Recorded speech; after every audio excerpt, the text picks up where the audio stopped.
Assalamualaikum warahmatullahi wabarakatuh. Selamat pagi teman-teman ya. Untuk kesempatan kali ini saya ingin mencoba berbagi kesalahan umum para pemula yang mau buka pangkas rambut atau barbershop ya. Jadi teman-teman kalau mau buka barbershop atau pangkas rambut atau cukur rambut, hindari 9 hal ini ya.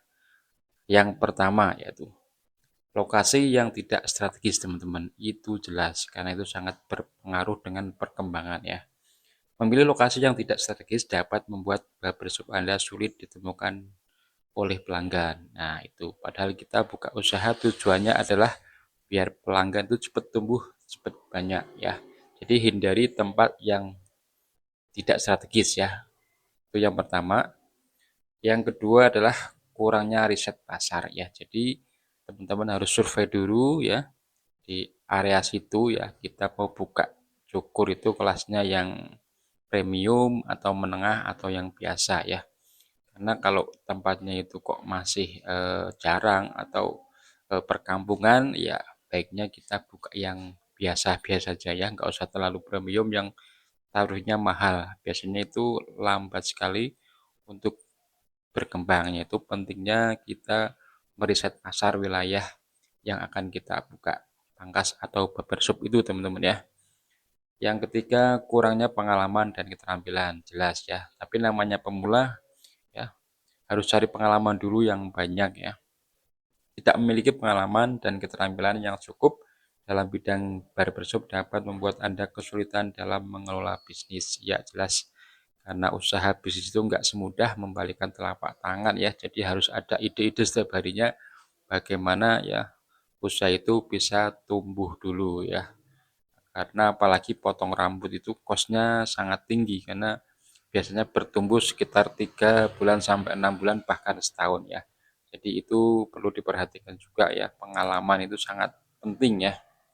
Terus yang keempat, kurangnya perencanaan keuangan, jelas ya. Ini menyangkut apa? Karena apalagi kalau kita nggak ada passive income yang lain, kita buka langsung ya, padahal namanya perintis itu pasti sebulan, 2 bulan, 3 bulan awal kita butuh kos yang besar karena belum ramai. Apalagi kalau kita cari partner kerja, jadi belum ada omset yang pasti, tapi gajian sudah pasti. Nah itu yang perlu dipikirkan yaitu perencanaan keuangan ya. Jadi hindari kurangnya perencanaan keuangan ya.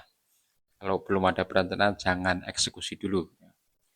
Terus yang kelima, kurangnya promosi dan pemasaran. Nah, ini inti dari sebuah usaha ya. Jadi kalau kita kok nggak bisa promosi, nggak bisa masarkan, nah kita nanti akan stagnan ya. Jadi usaha kita akan jalan di tempat, bahkan bisa mundur ya. Tapi namanya pengusaha pasti mengalami hal yang seperti itu ya. Jadi untuk mengantisipasi ya kita coba promosi sebisa mungkin ya, kita pasarkan semampu kita dulu ya sambil jalan ya. Terus selanjutnya adalah kurangnya penggunaan teknologi. Nah, tidak menggunakan teknologi yang ada dapat membuat barbershop Anda ketinggalan zaman dan tidak efisien. Jelas sekarang zamannya digitalisasi, zamannya medsos ya. Kalau kita nggak mengikuti tren ya, apa yang lagi ngetren, model apa, atau mungkin bahasa-bahasa barber yang lagi ngetren itu seperti apa, nanti kita akan ketinggalan ya dengan kompetitor kita atau teman seprofesi kita tentunya. Terus yang ketujuh, nih penting kurangnya fokus pada kualitas pelayanan ya. Tidak fokus pada kualitas pelayanan dapat membuat pelanggan tidak puas dan tidak akan kembali lagi, jelas ya. Namanya orang syukur ya, apalagi itu barber baru ya, itu pasti pelanggan itu masih, kalau mau masuk itu masih agak ragu-ragu ya. Nah, itu tugasnya capster atau yang jaga itu harus meyakinkan customer yang pertama masuk itu dengan hasil yang bagus tentunya, yang memuaskan, sehingga peluang kembalinya itu 99% ya, kembali ke usaha kita lagi atau ke barbershop kita ya. Jadi harus fokus ya dengan kualitas ya. Di samping kita fokus sama promosi dan lain sebagainya, kita harus fokus juga dengan pelayanan ya. Terus kurangnya pengelolaan waktu yang efektif. Nah, ini penting juga ya untuk perintis itu waktu sangat penting ya, jangan sampai kita bukanya ngasal ya. Jadi efektif ya, kita harus buka setiap hari ya. Kalau perlu ya, kalau nggak ada kepentingan jangan libur dulu ya, kita perjuangan dulu ya, buka terus sehingga customer itu semakin banyak yang tahu dengan usaha kita yang baru itu ya.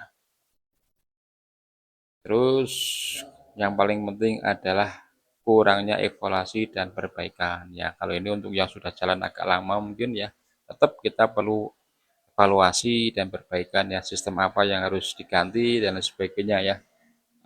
Kita harus belajar terus ya, karena usaha itu seperti menerbangkan pesawat ya, kata guru saya itu. Jadi banyak panel-panel yang harus diperbaiki, yang harus dipotong, harus diganti dan sebagainya. Itu teman-teman ya, pagi ini sedikit ya sharing-sharing ya tentang usaha. Saya juga masih belajar ya, terus sama mentor-mentor sama guru juga. Mudah-mudahan kita semua bisa tumbuh ya. Yang penting tumbuh ya, tumbuh dulu ya. Kalau sukses itu urusan yang di atas, yang penting tumbuh terus, nanti lama-lama jadi tinggi, jadi bagus. Syukur-syukur kita, usaha kita itu bisa memberi manfaat ya, bisa membuka lowongan kerja kepada teman-teman. Itu teman-teman ya untuk pagi ini, terima kasih ya.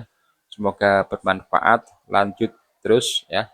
Semangat, mudah-mudahan hari ini pelanggannya banyak. Terima kasih. Assalamualaikum warahmatullahi wabarakatuh.